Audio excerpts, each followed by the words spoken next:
নমস্কার বন্ধুরা, আমি শুভজিৎ। আজ তোমাদের জন্য থাকছে আরও একটি ডাকাতের গল্প। আর এই গল্পটি লিখেছেন বিখ্যাত সাহিত্যিক মহাশ্বেতা দেবী। গল্পটি শুরু করার আগে তোমাদের কাছে আমার একটা ছোট্ট অনুরোধ, তোমরা কোথা থেকে গল্পটি শুনছো সেটি যদি কমেন্টের মাধ্যমে আমাকে জানাও, তাহলে আমার এটা জেনে ভালো লাগবে যে আমার গল্পগুলি কোথায় কোথায় পৌঁছেছে। তাহলে শুরু করা যাক আমাদের আজকের গল্প, চিতে ডাকাত। লবাদ বড় আদরের ছেলে। এদিকে এক ছেলে, ওদিকে মামা বাড়িতে মামা, মামি, দিদিমা সবাই তাকে নিয়ে কাড়াকাড়ি করে। এত আদরের ছেলের নাম লবাদ কেন হলো তা বোঝা কঠিন। লবাদ দেখতেও মন্দ নয়, ঘন ভুরু, মোটা ঠোঁট, জলজলে চোখ, ফর্সা রং। জন্মের সময় থেকেই ওর এত এত নাম রাখা হয়েছিল। কিন্তু লবাদের বাবা বললে, কাল স্বপ্ন পেলাম বাবা বক্কেশ্বর চিৎকার করে বলছেন ছেলেটির নাম রাখবে নবীনচন্দর। কিন্তু একটু বড় হওয়ার পর থেকেই তালপাটালি বা লবাদের উপর নাতির টান দেখে তার দাদু বললে, ও ওরে লবাদ বলে ডাকবি। সেই নামই রইল। কিছুকাল পরেই লবাবের স্বভাবের মিষ্টি গন্ধে কাদাই গ্রাম ম ম করতে লাগলো। বড়ই দুরন্ত ছেলে, বাতাসের আগে ছোটে। একটু বড় হতেই একদিন সে ভট্টাচার্য পাড়ায় পাঠশালায় গেল। কে বাবা? লবাদ চন্দর? তা এখানে কি মনে করে? ভট্টাচার্য মশাই লবাদকে মোটেই পছন্দ করেন না। বিশেষ করে ইদানিং ঘন ঘনই তার গাছের ডাব চুরি করে খাচ্ছে। কাউকে কিছু বলতেও পারেন না। ঘোর সন্দেহ তার নিজের ছেলেটি আর পাঠশালার অধিকাংশ ছেলেই লবাতের চেলা। আগে আমার বড় পড়তে ইচ্ছে হচ্ছে। তাই নাকি? তা বেশ। তা বাবু, তোমার দাদুকে গিয়ে বলো তবে তোমাদের তাঁতি পাড়ায় একটা পাঠশালা বসিয়ে দিক। বামুনের ছেলেদের সঙ্গে বসে পড়া শিখবে। সেটি তো হবার নয়। এই কথা শুনে লবাদ দাঁত বের করে হেসে বলল, তবে তর্কচুংচু মশাইয়ের কাছেই যায়। আপনি সেদিন বৃত্তি নেবার সময় ওর নামে সেনাবাবুদের মুহুরির কাছে চুকলি খাচ্ছিলেন, সেটা বলে দিই গে। লবাতের ওই আর একটা ভয়ঙ্কর ক্ষমতা, যা যেখানে শুনবে, সে যদি পথের লোকের কথাবার্তাও হয় তাহলেও সেটি সে আউড়ে যেতে পারে। কথা বুঝুক আর নাই বুঝুক, সবাই বলে ও যদি উঁচু ঘরের ছেলে হতো তাহলে লেখাপড়ায় রত্ন হতে পারত। লবাদ দৌড় দিল, ও লবাদ, লবাদ রে, শুনে যা, শুনে যা। বলতে বলতে ভট্টাচার্য মশাই ছুটে বেরুলেন বটে, কিন্তু ততক্ষণে লবাদ হাওয়া। লেখাপড়া শেখবার ঝোঁক লবাতের এমনি এমনি হয়নি। এই সেদিন শুনেছে বাবার কাছে বসে দাদু দুঃখ করেছে। পয়সা এখন কলকাতায়। নিদেন পোকে লেখাপড়া জানলেই এখন সেখানে কোম্পানির চাকরি। তাঁতের মাকু ঠকঠকিয়ে আর কি হবে? ঘরে ঘরে তাঁতিরা জাত ব্যবসা তুলে দিচ্ছে, দেখছো না? এই বয়সে লেখাপড়া? তার চেয়ে দূরে দূরে ঘুরে গামছা বিক্রি করব।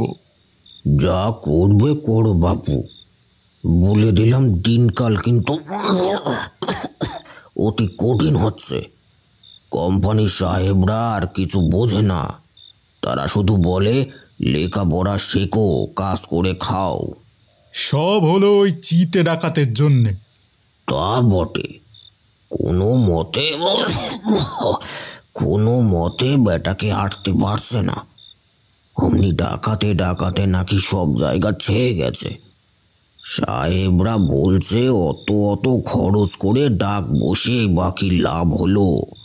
এখন যদি অনেক লোক লেখাপড়া শিখে হর করার কাজ করতো আর ঘন ঘন খবর দিত, তাহলে আর কোম্পানির অত খাজনা নষ্ট হতো না। এই কথা শুনেই লবাতের ইচ্ছে হলো নিমেষে লেখাপড়াটা শিখে হরকরার কাজে লেগে যায়। তার কারণ আর কিছুই না, কাদাই থেকে বেরিয়ে কোম্পানির গোরস্থানের দিকে যেতে অনেক দিনই সে পবন হরকরাকে ঝুমঝুম করে ডাক নিয়ে যেতে দেখেছে।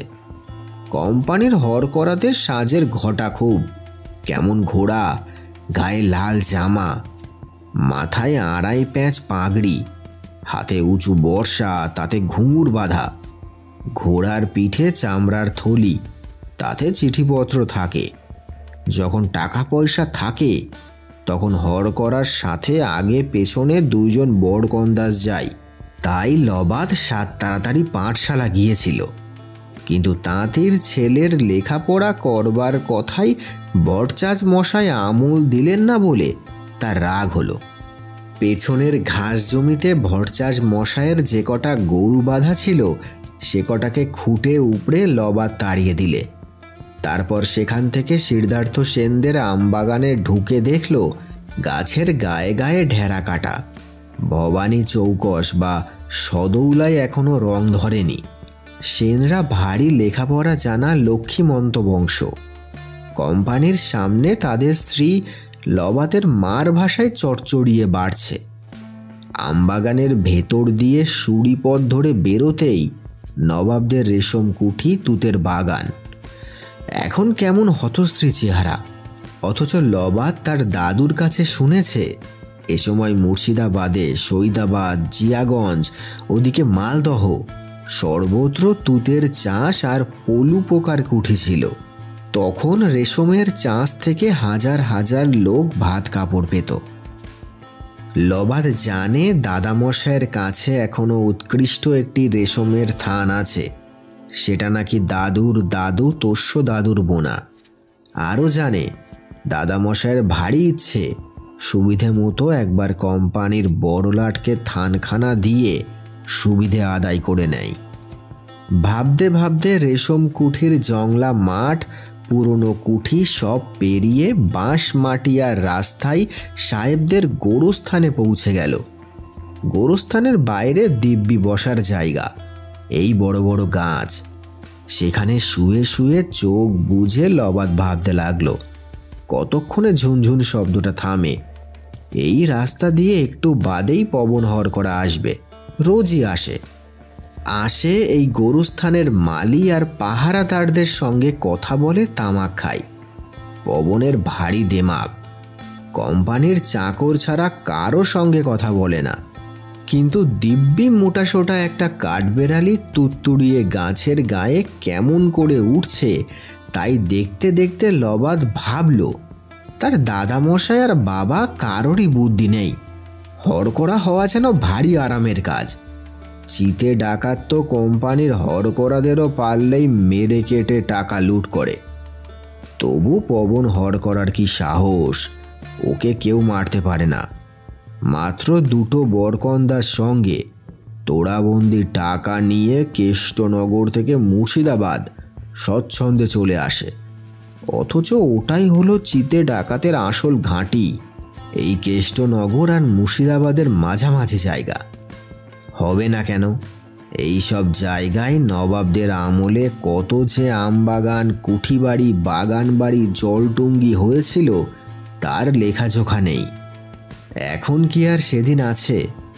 পয়সা তো কোম্পানির হাতে আর কিছু কিছু রাজা জমিদারের হাতে। এসব জায়গায় ঘোর জঙ্গল, দিনমানে বাঘ ঘুরছে, সাপ বেড়াচ্ছে যেন ওই রেশম কুঠিতে।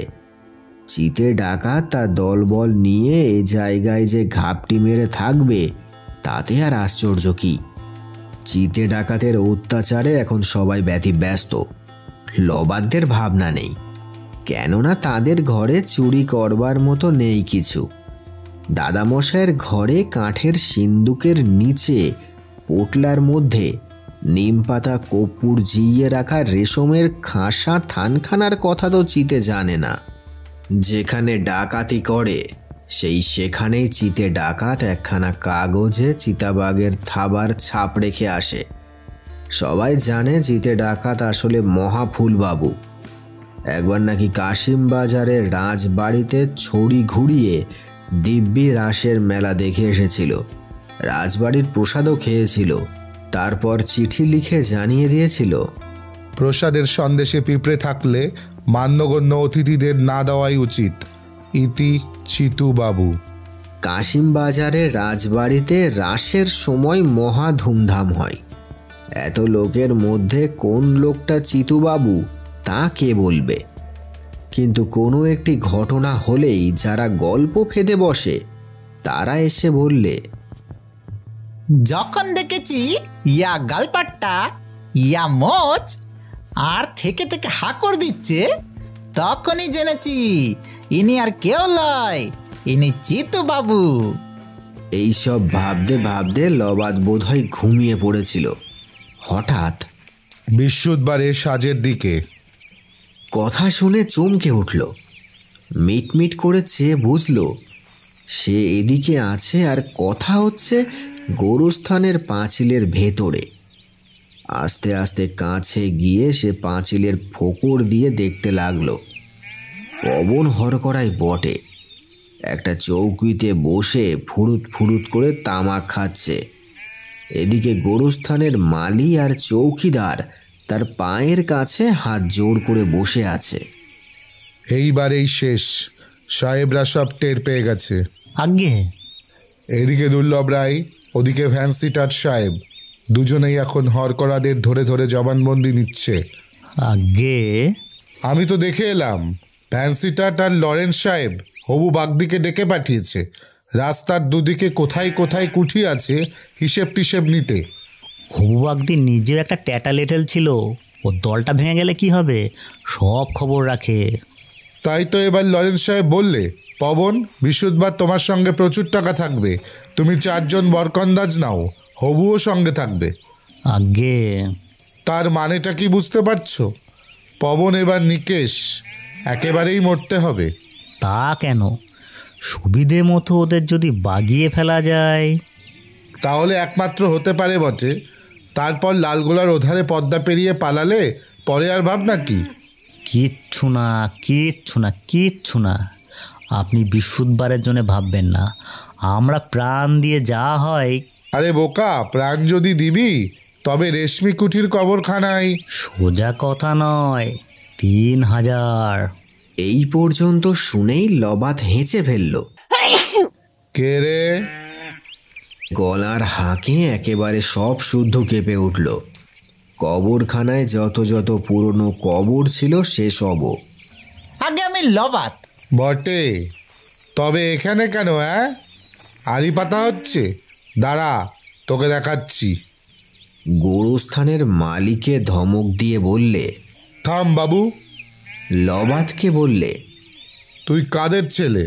আগে তাঁতিদের। তবে এখানে কেন? মহামান্য পবন হরকরাকে আর জীবনেও এমন সামনাসামনি পাবে কি না তা তো জানে না লবাত, তাই কপাল ঠুকে বলে ফেললে, আগে আপনাকে দেখার জন্যে। দেখবার জন্যে? ছেলেটা কি বলে? পবন তার মাথার পাগড়ি আর হাতের বর্ষা কাঁপিয়ে হাসল। আমাকে দেখে হবেটা কি শুনি? আগে আমারও হর করা হবার ইচ্ছে। তাই নাকি? বেশ ভাই বেশ। পবন লবাতের হাতের গুলি টিপে টুপে দেখতে দেখতে বললে, বুদ্ধিটা তো তোর ভালোই আছে, কিন্তু শুধু বুদ্ধিতে কি হর করা হওয়া যায় রে বাবা? শরীরে চাই মাংস, রোজ হাঁস খাবি, জানলি? ফাঁদ পেতে ডাউক ধরবি, হাঁস ধরবি, মাংস খাবি, আর হ্যাঁ 10-25টা করে বৈঠক মারবি, তারপরে তোকে আমার চেলা করে নেব। পবন শরীর কাঁপিয়ে আর একবার হাসল, তারপর লাফিয়ে তার ঘোড়ায় চড়ল।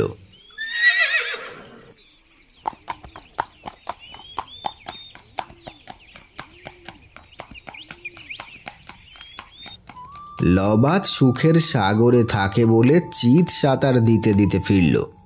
চারিপাশে টুলো পণ্ডিতদের বাড়ি, এখানে পাখি ধরে মাংস খাওয়া অসম্ভব। তাছাড়া কোনো কিছু ধরে মেরে খেতে লবাতের গা ঘিন ঘিন করে। সে যা হোক, অত বড় একটা লোকের মুখের কথা পাওয়া চারটিখানি কথা নয়। ছেলেদের একবার কাছে পেলে হয়, ভালো করে সে শুনিয়ে দেয় সব। ছেলেদের সঙ্গে কথা বলবার সময় হলো সেই দুপুরে। খাওয়া দাওয়া মিটে গেল ঘরে ঘরে। টোলের পণ্ডিত মশাইরা তর্ক চঞ্চু মশাইয়ের বড় ঘরের মেঝেতে বসে এই এত তুলোট কাগজে আঁক কষেন, আর চশমা আটা চোখ তুলে ঘরের চালের দিকে চেয়ে হিসেব কষেন। চন্দ্রগ্রহণ কবে হবে, আগামী বছর বৃষ্টি হবে না অজন্মা, এই সব। কাদায়ের পণ্ডিতেরা, নৈহাটি ভাটপাড়ার পণ্ডিতরা, নবদ্বীপ আর কাটোয়ার পণ্ডিতরা তাদের গণনার ফল একত্র করে তবে পাঁজি লেখেন।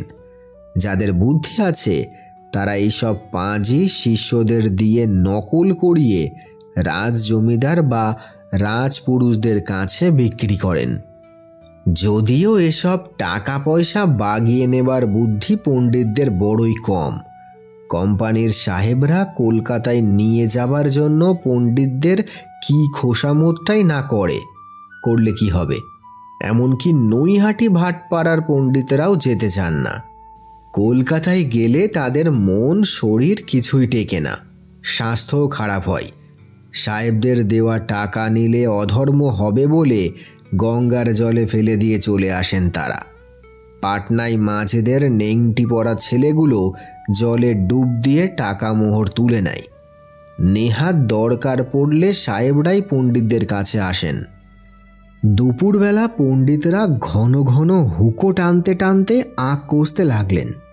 তাদের গিন্নিরা কর্তাদের বিদায় করে ছাত্রদের খাইয়ে নিজেদের ছেলেদের, আত্মীয় স্বজন, দাস দাসী, এমনকি গরু ছাগলদের অবধি খাওয়া দাওয়া মিটিয়ে নিজেরা খেয়ে দিয়ে উঠানের গাছতলায় গিয়ে বসলেন।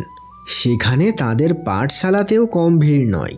ছোট ছোট বউরা মেয়েরা এসে বুড়িদের কাছে এ মাসে কি ব্রত করতে হয়, কেমন করে তিল সুত্তুনি রাঁধতে হয়, এসব শিখতে লাগলো। গিন্নিরা তলকিতে সুতো কাটতে কাটতে জাতিতে সুপারি কুচাতে কুচাতে গল্প করতে লাগলেন। একেবারে ছোট মেয়েরা বড়দের পান জল দিতে লাগলো। কেউ আবার পা টিপে মাথার পাকা চুল তুলে সেবা করতে লাগলো। লবাতের পাঠশালা মেয়েদের আমবাগান, আমের রাজা কোহিনূর। সেই গাছের ডালে বসে লবাত তার চেলাদের সেকালের সব কথা খুলে বললে। ঠিক যা যা কথা হয়েছে সব বলে টলে বললে। এই বিশুদ্ধবার আমি ঠিক বুঝতে পারছি একটা কিছু হবে। কি করে? চিতে ডাকাত পবনকে ধরবে। ছেলেদের মধ্যে ভয়ের শিহরণ খেলে গেল। তোরা সবাই এক একটা যাচ্ছে, তাই এখন আমাদের কি করতে হবে বলতো? তুই বল। লবাত বলতে লাগলো, আর পণ্ডিতদের ছেলেরা শুনতে লাগলো। শুনতে শুনতে তাদের চোখ চড়ক গাছ হবার দাখিল। কিন্তু অতগুলো লাঠি কোথায় পাবো? কেন, তোর বাবা, পঞ্চুর জ্যাঠা, কেলের কাকা, কার ঘরে খাঁটি বাঁধা বেত নেই শুনি? তাতে কি চিতে ডাকাত ভয় পাবে? পাবে রে পাবে। ওদের ভর্কি দিয়ে আমরা সুরিপথ দিয়ে হাওয়া হয়ে যাব। ততক্ষণে পবন হর করা পালাবে এখন। কিন্তু সেখানেই থেমে থাকবে? লবাত সে ছেলে নয়। বাঁশঝটিয়ার কাছে সাহেবদের যে নতুন মশলা কুটি হয়েছে, সেখানকার ক্লারেন্স সাহেবকে সে চেনে। ক্লারেন্স সাহেবের বাপকে তার দাদামশাই চিনত। সেই সুবাদে মাঝে মাঝে তার দাদামশাইয়ের সঙ্গে সে ওখানে গিয়েছে। ক্লারেন্স দিব্যি বাংলা বোঝে। লবাত ওকে মাছ ধরার টোপ তৈরি করে দিয়েছিল দুবার। সজারু খরগোশ ধরবার ফাঁদ করে দিয়েছিল সাঁওতালদের কাছ থেকে। তারপর থেকে সাহেবদের সঙ্গে ওর চেনাশোনা হয়ে গেছে। এখন তার কাছেই চলল লবাত। সাহেবের কাছে একটা বন্দুক আছে। সাহেব এবং বন্দুকের ওপর লবাতের অসীম ভরসা। পবনের এ বিপদে সাহায্য করলে তবে হয়তো পবন সাহেবদের বলে টোলে তাকে হড়কড়া করে দেবে। বিপদের সময়ে লবাত প্রাণ বাঁচালে পবন তাকে কি বলবে? লবাত তাই ভাবতে লাগলো। পবন লবাতকে বললে, হতভাগা, যেমন ছুঁচো তেমনি বজ্জাত। সেদিন কেন যে নিকেশ করে দিইনি তাই ভাবছি। বাঁশঝটিয়ায় ক্লারেন্স সাহেবের বাংলোর উঠোনে হবু বাগদি আর 3 জন বরকন্দাজের সাধ্য কি পবনকে ধরে রাখে। পাহাড়ি সাপ যেমন বেতের বাঁধন কটমট করে ভাঙে, মনে হলো পবনও আষ্টে পিষ্টে দড়ির বাঁধন তেমনি করেই ছিঁড়বে। পবনকে বাঁধা ছাঁধা অবস্থায় দেখে লবাতের কীরকম কষ্ট হচ্ছিল তা বোঝানো যায় না। নেহাত বোলতার কামড়ে তার মুখখানা ফুলে ঢোল, তাই বোঝা যাচ্ছিল না। ক্লারেন্স লবাতের পিঠ চাপড়ে বললে, বাহাদুর ছেলে। তারপর ভ্যানসিটার দুর্লভ রায় আর বেশ কয়েকজন প্লান্টার সাহেব সেখানে বসে জটলা করছিল। ক্লারেন্স সেখানেই গেল। না, ছেলেগুলো না থাকলে আজ আমাদের চিথু ডাকাতকে ধরতে হতো না। পবনই যে ডাকাত দলের মাথা, চিতুরাই তা কেমন করে বুঝেছিল? আর কেমন করে? পবন যেদিন থেকে নিজেকে অতিরিক্ত চালাক ভাবতে শুরু করলে সেদিন থেকেই হলো সর্বনাশ। ভ্যানসিটার্ড বললে, যা চুরি হয় সব হটখারাদের টাকা, অথচ পবনের গায়ে আঁচটি লাগে না। এই দেখেই আমার সন্দেহ হয়। তবে ও যে এত বড় দুঃসাহসী হবে যে আজকের ডাকাতিটার সময় হারুদের মেরে রেখে টাকা নিয়ে লালগোলায় ফালানোর মতলব আটবে, তা কিন্তু আমি বুঝিনি। আমাদের নাকের ডগায় রেশম কুটে চোরাই মাল রাখবে, আর আমাদেরই গোরস্থানের মালিয়ার চৌকিদারকে ওরা দলে রাখবে, তাই বা কে ভেবেছিল? অবশ্য আমরা আসছিলাম পেছনে পেছনে। সামনে ওরা পৌঁছাতে না পৌঁছাতেই যে ওরা সেথোরা লাফিয়ে পড়বে, ওদিক থেকে ছেলেগুলো ওর সেথোদেরই পেটাবে, আর তুমি শূন্যে বন্দুক ছুড়বে, তাই বা কে ভেবেছিল? তবু কিছু হতো না হে। লবাদ যদি পবনের চামড়ার ব্যাগটা নিয়ে ওর উপকার করছে মনে করে হরুর হাতে না দিত। ভাবন ও ব্যাগটা ফেলে দেবারই চেষ্টা করেছিল। হ্যাঁ, পবনের সেই ব্যাগেই ছিল একতারা কাগজ, তাতে চিতাবাঘের থাবার ছাপ ছিল। ডাকাতিটি করে কাগজটি রেখে সে সরে পড়ত। লবাদ দেখলে চারিদিকে সাহেব, বন্দুক ফাটছে, এর মধ্যে পবন হর করার ব্যাগটা গড়াগড়ি যাচ্ছে, তাই তো ঝাঁপিয়ে সেটা কুলঝোপ থেকে তুলতে গিয়ে বোলতার চাকের মধ্যে পড়ল। পবনকে ঘরে বন্দি করা হলো, সেই সঙ্গে তার সঙ্গী সাথীদেরও। কান টানলে মাথা আসে বলে তো কথাই আছে। তার দলের মাথা পবন যখন ধরা পড়ে গেল, তখন আর তার সঙ্গী সাথীরা দলের অন্যদের নাম বলবে না কেন? তারা নামধাম সব বলে দিল। বেশ কয়েকটা ডাকাতির টাকা পুরনো রেলকুঠিতে পাওয়া গেল। সশরীরে চিতাবাঘকে ধরবার জন্য ভ্যানসিটার্ড আর দুর্লভ রায়ের খুব নাম হলো। এমনকি কোম্পানির লাট বললে এখন থেকে শান্তি রক্ষার জন্যে জেলায় দেশি পুলিশও রাখা হবে।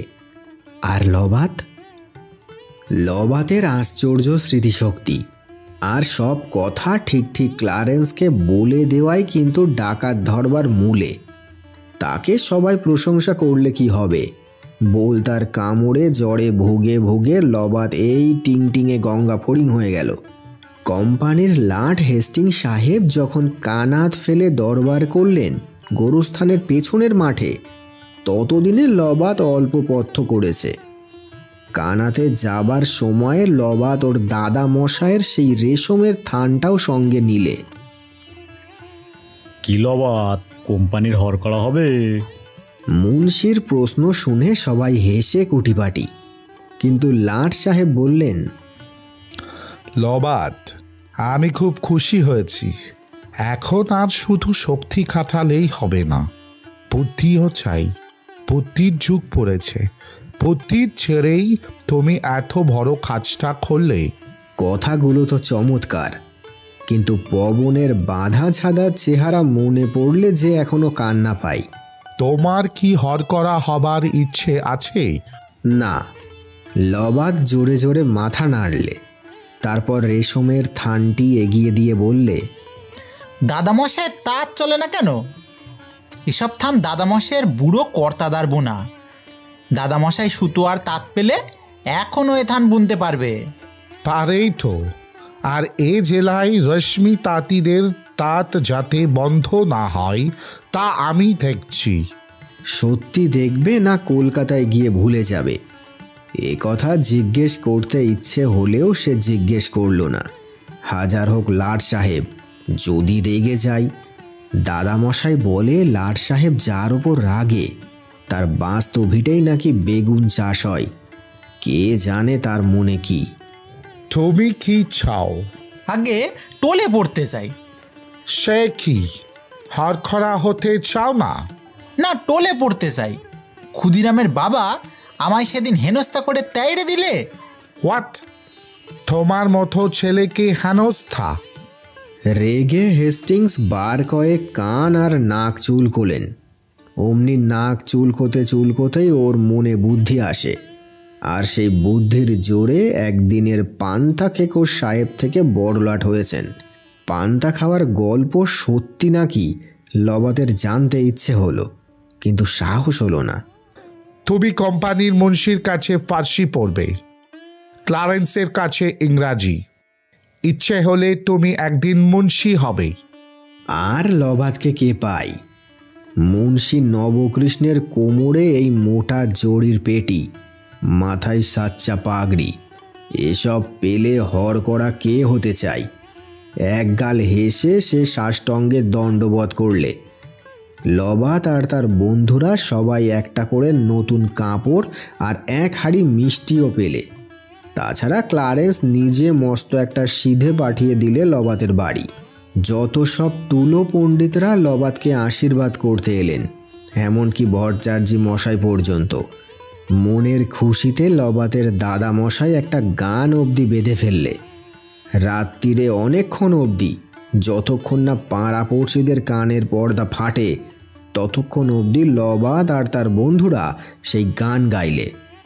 আনন্দের আর সীমা রইল না। নমস্কার বন্ধুরা, আমি শুভজিৎ। তোমাদের এই গল্পটি কেমন লাগলো সেটি আমাকে কমেন্টের মাধ্যমে জানাতে পারো। আর তোমরা কোন ঘটনার কথা জানতে চাও সেটিও আমাকে কমেন্টের মাধ্যমে জানাতে পারো। ভিডিওটি যদি ভালো লেগে থাকে তাহলে লাইক করে দিও। আর তোমরা যারা এখনও সাবস্ক্রাইব করোনি তারা প্লিজ চ্যানেলটাকে সাবস্ক্রাইব করে আমার পাশে থেকো।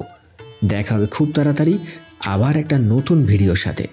সবাই ভালো থেকো এবং ক্রিয়েটিভ সোলের পাশে থেকো। ধন্যবাদ।